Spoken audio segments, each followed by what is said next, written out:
Assalamualaikum warahmatullahi wabarakatuh. Perkenalkan, nama saya Gia Aprialda, NPM 202165068 dari jurusan Pendidikan Ekonomi kelas B. Di sini saya akan membahas mengenai sejarah perkembangan manajemen. Yang pertama yaitu teori manajemen klasik. Ada dua tokoh manajemen yang mengawali munculnya manajemen, yaitu yang pertama Robert Owen. Menurut Owen, perbaikan kondisi karyawanlah yang akan menaikkan produksi dan laba, sehingga investasi yang paling menguntungkan adalah pada karyawan. Yang kedua yaitu Charles Babbage.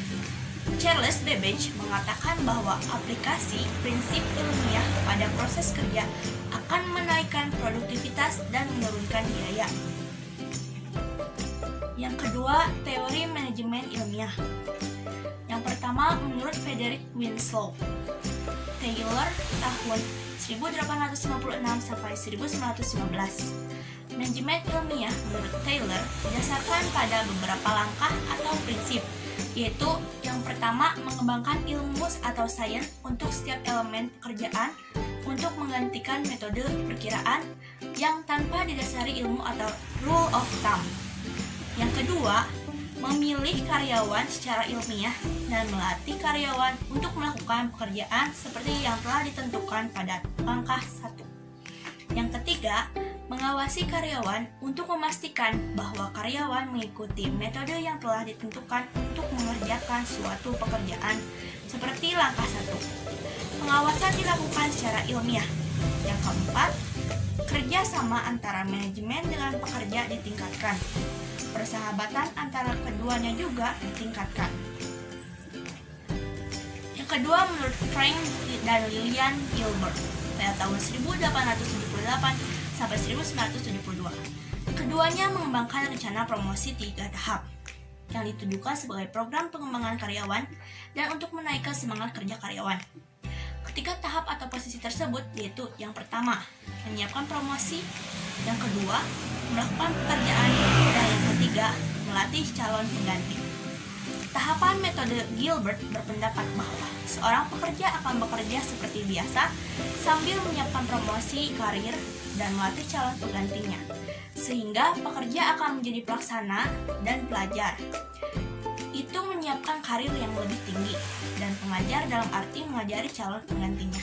Yang ketiga, Henry L. Gantt tahun 1861 sampai 1919.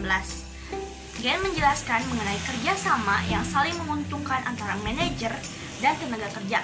Kemudian, adanya seleksi ilmiah terhadap tenaga kerja dan pembayaran upah pegawai dengan menggunakan sistem bonus serta penggunaan instruksi kerja yang terperinci.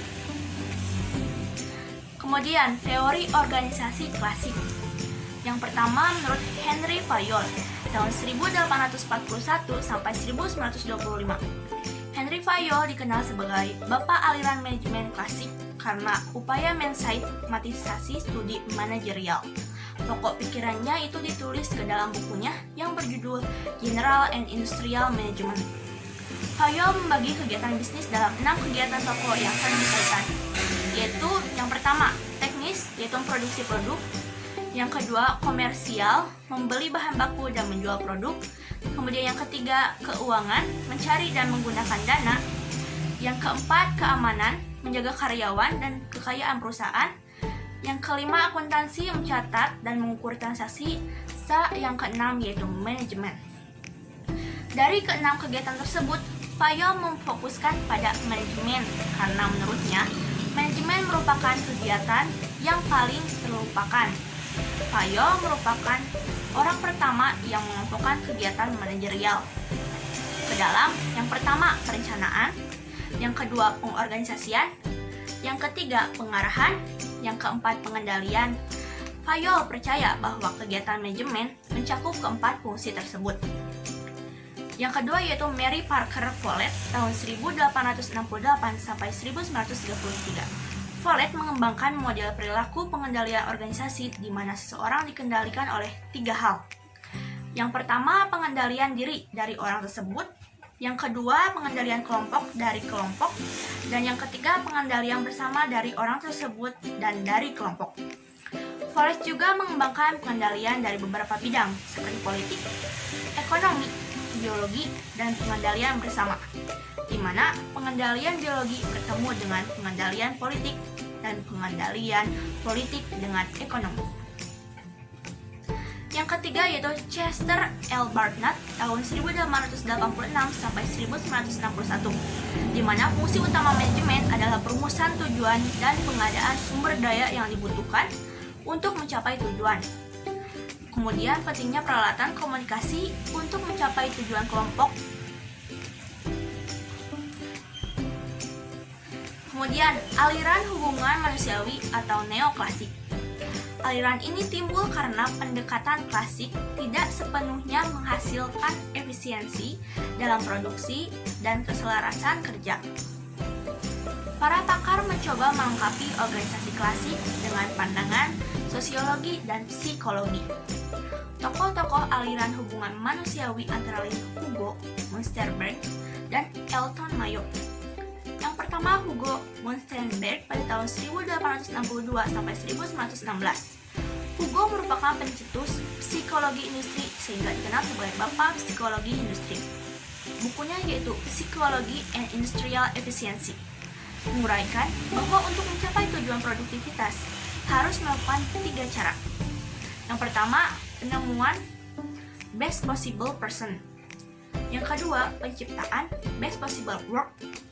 Dan ketiga, penggunaan best possible effect.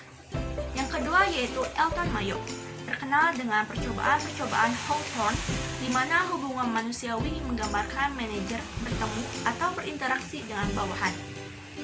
Bila moral dan efisiensi kerja memburuk, maka hubungan manusiawi dalam organisasi juga akan memburuk. Kemudian, yang terakhir ada aliran manajemen modern dari tahun 1940 sampai dengan sekarang. Yang pertama, aliran kuantitatif. Dibangun atas dasar manajemen ilmiah, ditandai dengan berkembangnya tim riset, operasi dalam pemecahan masalah. Sekian dari saya, terima kasih. Wassalamualaikum warahmatullahi wabarakatuh.